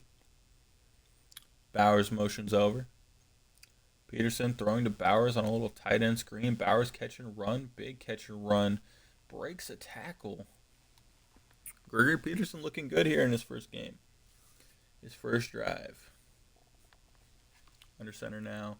Handoff. Genti breaks up the middle. Gain of 7 there. I think having a more consistent pass game with somebody like Peterson will also help this run game open up, as we got Lob and Martinez in the backfield as we throw over the middle. Incomplete, intended for Besh there. And Genti back in. Bowers in kind of a fullback role there. Stepping back to throw. Peterson steps up, throws, connects with Trey Tucker, scoring a touchdown on his first drive at quarterback. Is this sign of things to come? Trey Tucker looking to have a better season than last year, and if this drive is any indicator, he will. So now we're gonna just kind of skip through this game here. I want to see more Gregory Peterson than I do Geno Smith. So we're up big here, 24-0 in our first preseason game, 27-0. Defense looking fantastic today, 27-0. So we get a shutout in our first preseason game. Now, it's preseason, so I'm not going to put a whole lot of stock in it, but a shutout's a shutout. And coming in after a draft in an offseason, after the season we had last year and how it ended, Tim Queen. So they did get a rookie quarterback in Tim Queen, who comes in. Anthony Richardson is their starter, though. Interesting. So Anthony Richardson gets a new start in LA, so we'll have to keep an eye on that too, actually. Going to us, though. Geno Smith came in, played a really good game, actually. 141 and a touchdown. Gregory Peterson, 10 for 12, 127 and a touchdown. So a very good first look at Gregory Peterson. Rushing-wise, Martinez had 36. We didn't have much of a run game going. Martinez does score, though. That's good. David Edwards, the rookie, 5 for 98 and a touchdown in his first look on the team. Trey Tucker, 3 for 32 and a touchdown. Dontavian Wicks had 63 yards. Ball got spread around today. Thornton even making some plays defensively. Mitchell Young leads us in tackles, with Jonathan Reyes coming in behind him. Isaiah Dunn played well. 2 TFLs. 2 sacks for Laulu, 1 for Hemingway, 1 for Kuntz, who keeps his production going. Polamalu with a pick. PBU for Mitchell Young. Mitchell Young having a good game here today. Kuntz forces a fumble, too. So a good start to this preseason. So we get a 27-0 shutout. And Gregory Peterson looking to build off that, really, and we're looking to see even more going into this next one. Staff improvement coming up here.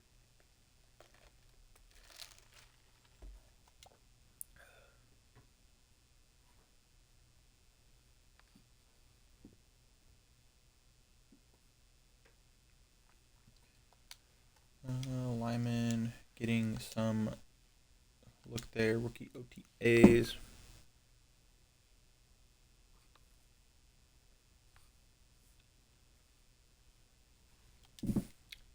Coming in here, talking to our young QB. I want him to focus on development.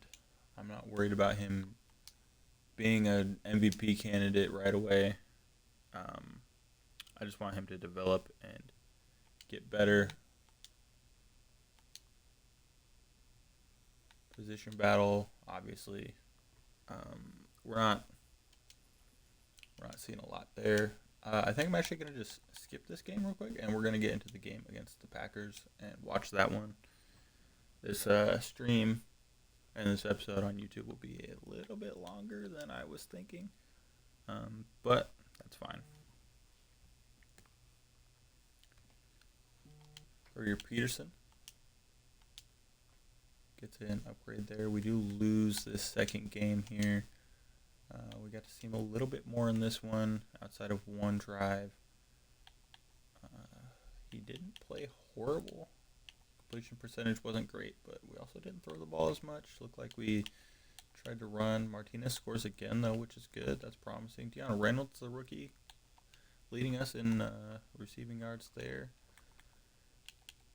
This injury, I hope, is nothing crazy. And Max Crosby's out 2 to 4 weeks. That hurts, so we're going to be missing him to start the season.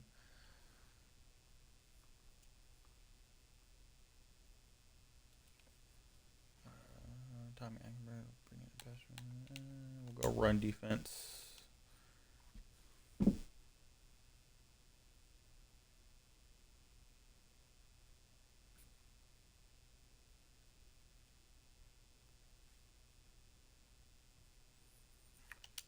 Sorry about that. Okay, and we're gonna get into this last game here. Going up against the Green Bay Packers, so this will be a tough little test here. Micah Parsons on the other side of the field. You're gonna be in Lambeau, so a good venue to play in for this rookie quarterback.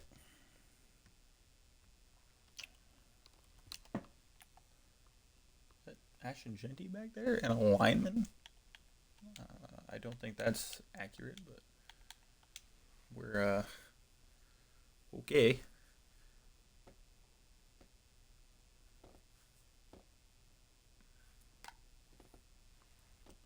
And it looked like Besh is back there returning that. That's fine. I know I said I didn't like starters being there, but that's fine. So Gregory Peterson coming in now. This will be the closest thing to a full game he's played yet. Coming to this one, 1-1. We had a really good first game. A little bit of a rougher second game. A really defensive second game. Come out, hand the ball off first play. Micah Parsons with a tackle after a gain of 2. So we're going to have to see how this O-line holds up against the likes of Micah Parsons. Back to pass. Parsons wins immediately on Jackson Powers-Johnson. And if that's a sign of how this game's going to go, that is not great. 3rd and 16 here. We'll see if we can even do anything. Stepping up, throwing, picked, and that's going to be a pick 6. That Keaton Oladapo. Yes, it is. So not a great look there on our first drive as we gain 2, lose a bunch on a sack. This Micah Parsons got through immediately. And then the pressure starts getting there, and the young QB makes a mistake, throwing a pick 6. So time to see if he can shake that off. And if this game gets out of hand, we're just going to sim straight through this one and get to the cuts and get ready for the regular season premiere. As our offense comes right back out like it never happened. Peterson in the gun now, looking like we're going to go straight back to passing. Parsons getting doubled. Peterson stepping up, taking off, getting the first down. So a part of his game that Gino was, he did a little bit with last year, but a part of Peterson's game that we haven't really seen from our quarterback really is the mobility and want to get out. Rashawn Gary fooled by the play action. Oladapo with another pick, and it looks like it's going to be another never mind, not another pick six, but Kitano Ladapo playing an insane game right now. 2 picks. Maybe they have some injuries and that's why he's stepping in, but Kitano Ladapo, Oregon State legend.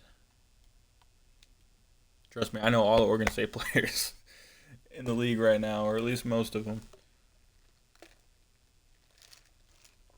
And we're going to get to see how this defense looks now with some of these young guys stepping in to roles that were probably a little. I think that's Marshawn Lloyd in the backfield. Unfortunate in real life what he's dealing with as a catch and a huge hit there. I believe that's Percy Massey. Our first look at Percy Massey wearing number 3. Screen pass setup for Lloyd. And he's going to get into the end zone. So quickly 14-0 here for the Green Bay Packers as Gregory Peterson playing a very rough game to start this. Pressure seems like it's getting to him. Oladapo made a really good play on that second play.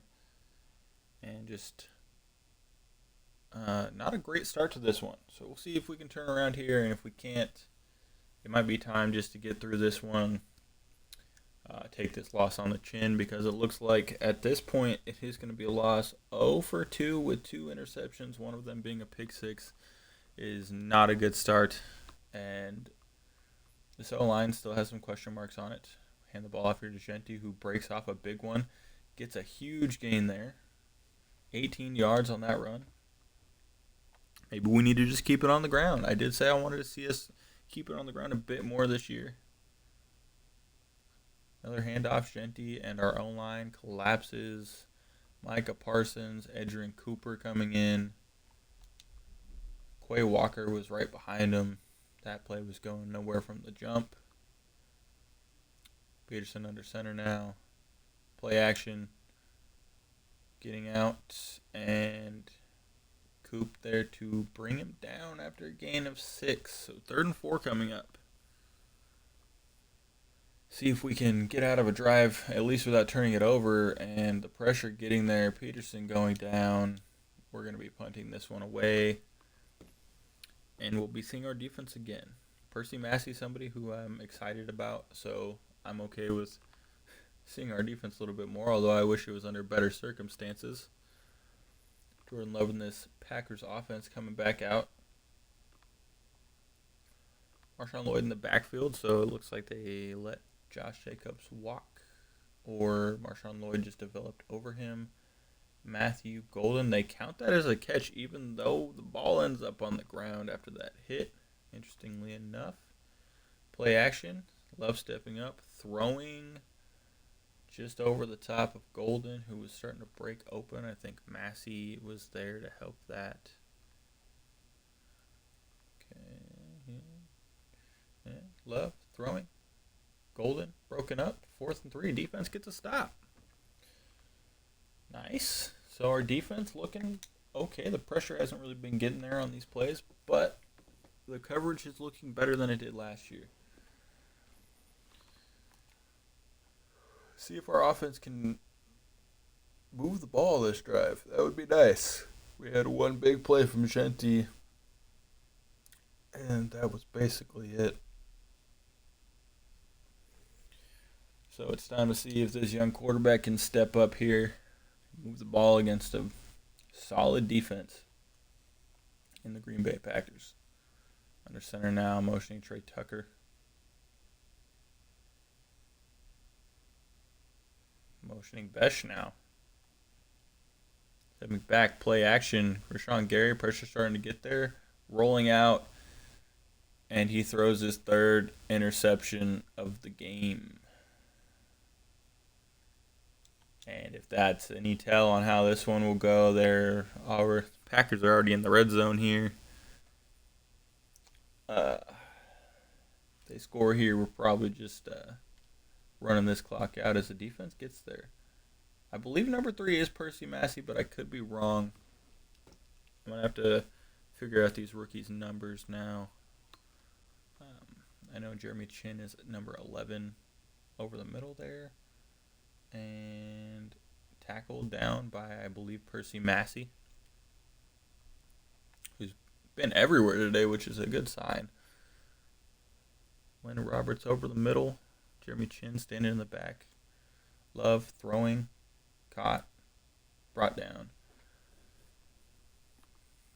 Packers on the 1 yard line now, lining up looking like they're going to run it here.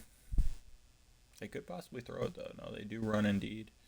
And Marshawn Lloyd with his second touchdown of the first quarter. And this first quarter's out of hand. 21-0. So we're going to go watch the sim a little bit. See if we turn this game around. If not, that'll conclude the preseason. We do score a touchdown. Packers come back. We score again, 21-10 now in the third. And looking like we're going to end 21-10. So a very rough game for Peterson in this one against probably the better defense, one of the better defenses we faced, which is a little worrying. Jordan Love was the only quarterback for the Packers who at least threw the ball. 9 for 19. Threw 3 picks. He did throw a touchdown, but the 3 interceptions, one of them being a pick six that's got to get cleaned up going into the regular season. Genti, we didn't run much. We were down big. Besh had a good game. 3 guys with 18 yards on 2 catches. Wicks was 2 yards shy of being the 4th guy with that same stat line. Defensively, let's see, numbers-wise, 21 is Kane. 57, Reyes. Percy Massey is indeed number 3. He was all over the field while we were watching. That's good to see there. Got a few TFLs here. Any sacks? 1 sack from Adam Butler. No picks. Couple PBUs. So we're going to be moving along quite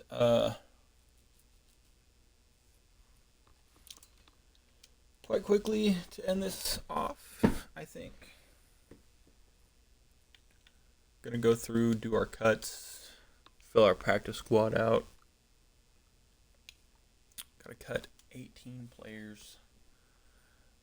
Yeah, I think that's an easy cut. 61 overall, he's not gonna play much. We'll throw Jamarcus Weston on the practice squad. Joshua Pryor will get cut. I'm gonna keep Aiden Wilds up here just because I want him to reveal that hidden dev. We're going to move Garment Randolph to the practice squad. Stephen Jones going to get cut. Jaquan Shepard can go to the practice squad. Miles Purchase can go to the practice squad. Anusium can go to the practice squad. Practice squad. We're going to cut Laybourne. 8 more here. D-Tackle can go to the practice squad.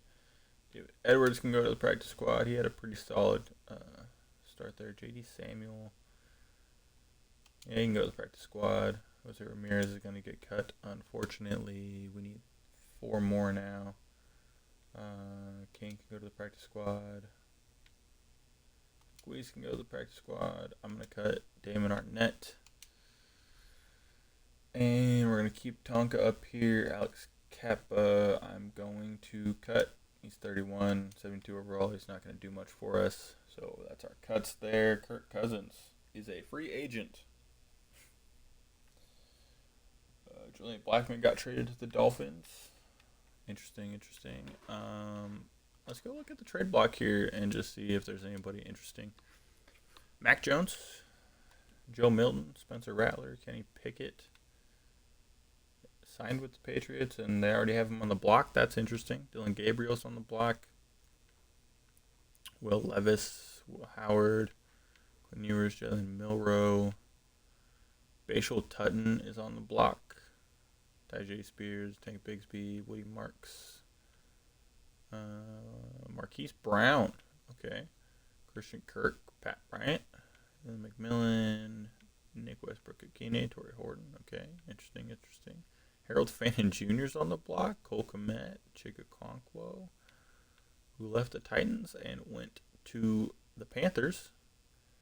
The Titans picking up. Luke Musgrave. I do like Luke Musgrave. Tackle, bang, bang, bang. Ooh, it's actually a pretty good one. Cesar Ruiz, 27. Nice young right guard if we wanted to bring in a different guard at some point if he doesn't get picked up, which he might. Jack Sawyer's on the block. That's a big one. BJ Hill, Eric Armstead, some older guys here. Savion Jones. Good young D tackle. We do have a surplus of D tackles right now, though, so I'm not really worried about it. Nathaniel Watson, Akeem Davis Gaither, James Williams Sr., Tedai Buchanan. Interesting. Young 78 overall guy. Pete Werner, good vet guy. Manuel Forbes, Mickey Blackman, Mike Jackson. Yeah, nothing crazy, but nothing not too crazy. So moving forward, as we go into this rookie follow-up, moving forward, I'm not sure when my next episode will come out of this. For everybody on YouTube, I don't know when the next episode will be out yet. Stay tuned on TikTok and YouTube. If you are not yet following on TikTok or Twitch, follow there. Make sure to subscribe on YouTube if you're watching this. If you made it this far, I really appreciate it. Every view matters. I would like to hit 50 followers on TikTok so we can start live streaming on there as well as Twitch. I'm in the process of moving right now currently, so the episodes may be a little further in between, but once we are moved, we'll be right back on schedule, hopefully weekly, if not twice a week. And also, I'm going to be working on, once I'm moved, getting a new mic so the audio quality is a little bit better, and a cam so that way we can do a face cam.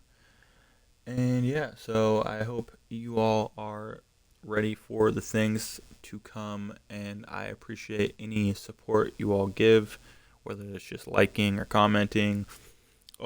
Subscribing is fantastic. Following along on TikTok, liking the TikToks I put out, following on Twitch, also a big thing because you'll get to watch most of these episodes live because I am live streaming pretty much all of them right now. I'm working on getting a new laptop so I can do just straight up recording, so the episodes will be a little bit shorter. I may also do more of what I did with episode 1 of this series, where I took clips and just edited it together on TikTok. So the video looked a little bit different on YouTube, but I feel like that was probably my best quality work so far as audio quality and how the video was put together. That being said, though, this is all stuff that I'll take care of at some point. I'm working on the audio quality. I do know that's been a little bit spotty throughout the last few episodes. I've been trying some different things, different mics that I have laying around, and just trying to shore that up. But I hope you all stick around. I hope you all follow along and keep supporting me in this. I'm really enjoying this series so far. Season 2 will be kicking off hopefully within the next week. And yeah, so I hope you all enjoy. Make sure to come back, stick around, tune in. Hope you're all having a great day, night, whenever you're watching this. And I am out of here. Peace, y'all.